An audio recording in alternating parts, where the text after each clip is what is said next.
हमारे साथ हैं, चूंकि उनसे भी मैं चाहूंगी कि एक जरूर ओपनिंग रिमार्क लूं। शैलेशानंद जी, माफ कीजिएगा। शैलेशानंद जी, जिस तरह से परम धर्म संसद में ये मांग उठी है, निंदा प्रस्ताव पारित हुआ राहुल गांधी के खिलाफ, मैं जानना चाहूंगी कि क्या पूरा संत समाज इस परम धर्म संसद से सहमत है?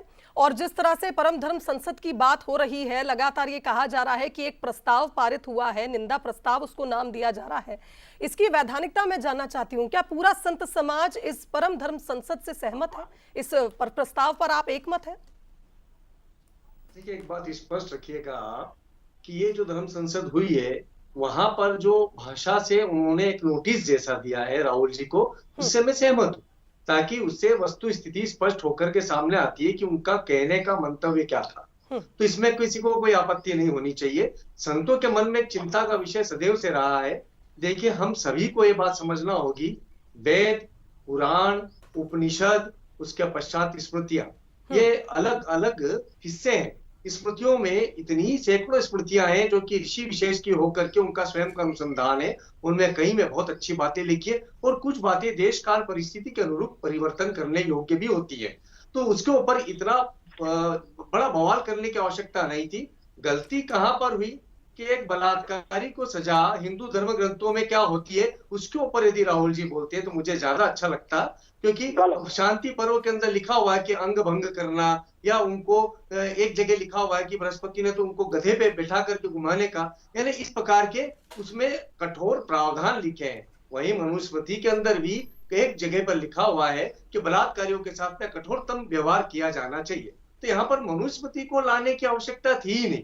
उनसे कहां पर चूक हुई है मैं नहीं जानता, पर एक बात स्पष्ट रखिएगा, हर्षद जी आप भी समझिएगा, हमें कैसे करना चाहिए कि हम किसी विषय से सहमत नहीं हैं तो उस विषय के विशेषज्ञों से सलाह लेकर के हम कोई टिप्पणी करें। और विषय के विशेषज्ञ जो है हमारे यहाँ के धर्मजन हैं, हमारे यहाँ के धार्मिक संत हैं, और विशेष तौर पे जब शंकराचार्य की पदवी पर सुशोभित व्यक्तित्व वो कई बार पक्ष का भी निंदा करते हैं, विपक्ष की भी निंदा करते हैं, तो धर्म के आधार पर वो कठोरतम स्वरूप है, तो उनके मान सम्मान के अंदर कोई हमारी तरफ से त्रुटियां हानि नहीं होनी चाहिए। उन्होंने यदि कोई संज्ञान में लेते हुए विषय वस्तु को लिख करके नोटिस दिया है तो उसका स्पष्ट जवाब देना चाहिए, और बड़ी सरलता से। मैं तो स्पष्ट रूप से कहूंगा राहुल जी को कि उनको बिल्कुल, और हम भी चाहेंगे कि जरूर इस पर जवाब राहुल गांधी की ओर से भी आए। जिस तरह से उन्होंने जिक्र किया है और किसी ग्रंथ को अगर वो लेकर आए हैं और उसके बिहाफ में अगर कुछ कहा है तो निश्चित तौर पर उनको ये बात करनी चाहिए। चलिए, हमारे साथ न्यूज हेड शरद द्विवेदी जी भी जुड़ रहे हैं इस चर्चा में, और उससे पहले मैं हर्षद जी से भी एक जवाब चाहूंगी। हर्षद जी, आपको एक चीज मैं जरूर कहना चाहूंगा जी शुभांगी जी। एक चीज ये बड़ी महत्वपूर्ण है कि मनुस्मृति की बात यहाँ हो रही है, मनुस्मृति की बात निरंतर हो रही है। मनुस्मृति की ये जो बात है, इस बात को लेकर हमें ये ध्यान रखना चाहिए कि धर्म ग्रंथ कब, कहाँ, किस समय, किन काल परिस्थितियों में लिखे गए हैं। ये सही बात है कि सनातन परंपरा से धर्म ग्रंथों, जो जुड़े हुए धर्म ग्रंथ हैं, उनको लेकर हमारी टीका टिप्पणी बहुत सहज रूप से सामने आ जाती है। लेकिन मैं ये नहीं कह रहा हूँ कि दूसरे धर्म ग्रंथों को लेकर हमारा नजरिया क्या है। तुलसीदास जी की आलोचना कर दी जाती है, तमाम और बिंदु कह दिए जाते हैं। मैं इस पर आऊंगा, पहले हर्षद जी की तरफ चलते हैं। जी शरद जी, मैं थोड़ा सा इतिहास में जाना चाह रहा था। आज से 1 साल पहले जब राम मंदिर बना था और राम मंदिर की प्राण प्रतिष्ठा का आयोजन जनवरी में हुआ था, तब यही शंकराचार्य जी थे जिन्होंने ये सवाल उठाए थे कि हमें वहां पर न्योता नहीं दिया, गर्भगृह में हमें नहीं बुलाया गया। उस टाइम यही भारतीय जनता पार्टी थी जो शंकराचार्य जी पर सवाल उठा रही थी। आज हितेश वाजपेयी जी पूछ रहे हैं। भारतीय जनता पार्टी वो है, आऊंगा आपकी तरफ। मेरी बात तो सही, मेरा बहुत लिमिटेड वचन, आप नाराज मत होइए, उद्वेलित नहीं होइए। देखिए, ये विषय धर्म संसद माननीय अभिमुक्तेश्वरानंद जी और राहुल जी के बीच का है। वो आपस में संवाद कर रहे हैं, जैसा शरद जी भी इशारा कर रहे हैं, और कोई अपमानजनक संवाद भी नहीं है। तो ना उमंग सिंघार जी को, ना आपको और हमको उसमें कोई बहुत टिप्पणी करना चाहिए। और यदि इसका पटाक्षेप पॉजिटिव होता है तो हम भी स्वागत करेंगे, क्योंकि भाई हिंदू धर्म कोई कांग्रेस या भाजपा तक सीमित थोड़ी ना है, ये विराट है। और हम किसी भी धर्म की, जैसा शरद जी ने कहा, मैं उनका समर्थन करता हूं, हमें कोई अधिकार नहीं हम किसी भी धर्म की आस्था और श्रद्धा को खंडित करें। तो हमारा भी धर्म प्रोटेक्टेड रहे, इसी की तो धर्म संसद है वो, और उसमें भी वो समझा रहे हैं। देखिए, बड़े लोग जो होते हैं वो समझाते हैं, वो कोई डांट नहीं रहे, वो कोई सजा नहीं दे रहे, कुछ नहीं दे रहे। तो मुझे लगता है एक पॉजिटिव वे में लेना चाहिए। और धर्म ग्रंथों की व्याख्या आचार्यों द्वारा की जाती है, उसके विशेषज्ञों को उनको उस तक ही सीमित रखना चाहिए। और देखिए, ये भी बहुत महत्वपूर्ण बात है कि हम संविधान सम्मत व्यवस्था से चलते हैं, हम एक विराट लोकतांत्रिक देश हैं।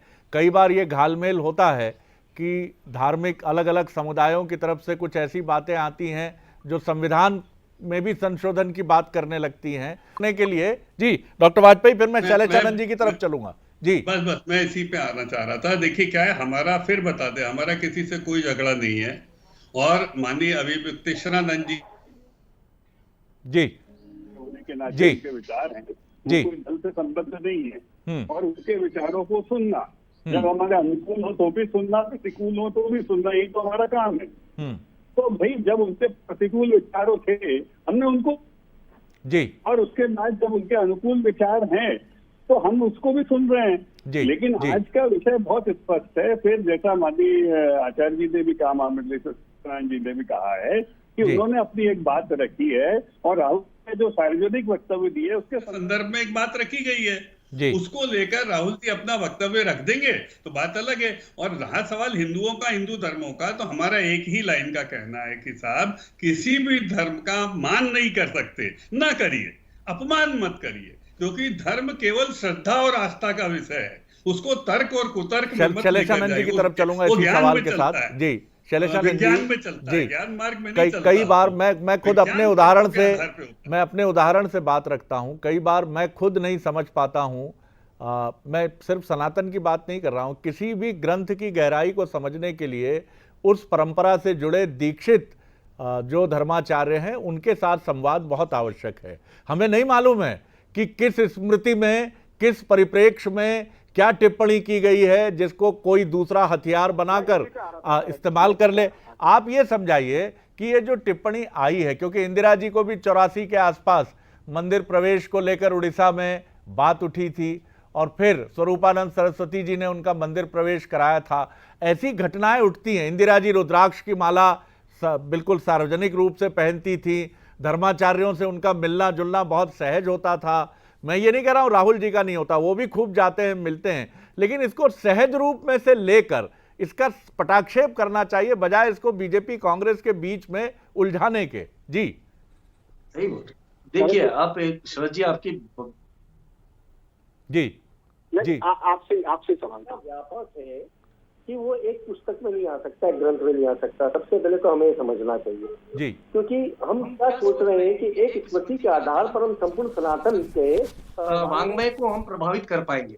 वो घटक है, और उस घटक के अंदर एकमात्र सनातन वैदिक हिंदू धर्म है जिसके अंदर प्रत्येक मत की इतने व्यापक ग्रंथ हैं, 4 वेद, 18 पुराण, कितने उपनिषद और स्मृतियां हैं, और साथ में उसकी अनेक वांग्मय हैं। तो ऐसी स्थिति में जहां पर एक एक किताब है, उनको तो मैं कहता हूँ पूर्ण सत्य नहीं है, पर यदि किसी भी एक किताब के बारे में हमें जानना है, यदि मुझे जैसे स्कूल के अंदर केमिस्ट्री को जानना है तो केमिस्ट्री के टीचर के पास जाकर के मुझे ज्ञान प्राप्त करना चाहिए।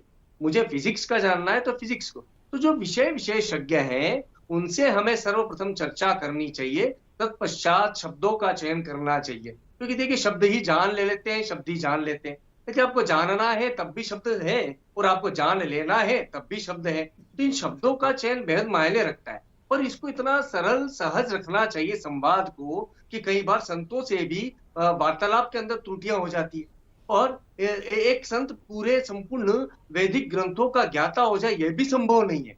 मुझे आपकी मिश्रा जी शुभांगी का बड़ी अच्छी बात लगी कि मैं उस विषय की विशेषज्ञ नहीं हूं, इसलिए उस सवाल पर बात नहीं करूंगी। हर्षद जी ने बड़े खूबसूरती से बातें करी, हितेश जी ने करी, किंतु हम सभी को एक मार्ग पे सोचना होगा कि हम इसको सहज और सरल क्यों नहीं बनाते। यहाँ पर हमारे राष्ट्र की अस्मिता, हमारे राष्ट्र के वेदांत के उच्चतम स्थिति का सवाल जब होता है, बिल्कुल, बहुत कम समय है, विवाद पैदा कर देते हैं। शैलेशानंद जी बहुत कम समय है, आपकी बात सुनकर भी बड़ा अच्छा लगता है जो सनातन की बात और सनातन की परंपरा की बात कहता है। हर्षद जी, बहुत इतना बड़ा ये विषय नहीं है।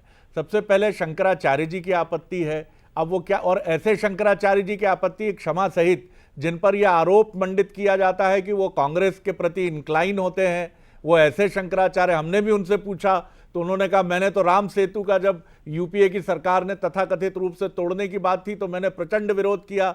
मनमोहन जी मुझसे कह रहे थे तत्कालीन प्रधानमंत्री, कितना तो मेरे पिताजी ने मुझे नहीं डांटा जितना आपने मुझे डांटा है। तो ये प्रक्रिया का हिस्सा है। मनमोहन जी ने तो कहीं आपत्ति नहीं की इसको लेकर, या उस समय पार्टी ने तो आपत्ति नहीं की कि राम सेतु को लेकर शंकराचार्य अभिमुक्तेश्वरानंद जी, उस समय शंकराचार्य नहीं थे, कि एक धर्माचार्य ने इतना बड़ा आंदोलन क्यों खड़ा किया। जी देखिए शरद जी, पहले तो ये सौभाग्य की बात है कि इस पैनल में हम एक महामंडलेश्वर जी के साथ हैं और उनसे हमें एनलाइटनमेंट मिल रही है, तो ये अपने आप में एक सौभाग्य की बात है। और मैं बंसल न्यूज को धन्यवाद देना चाहता हूँ कि उन्होंने मुझे इस मौके को दिया।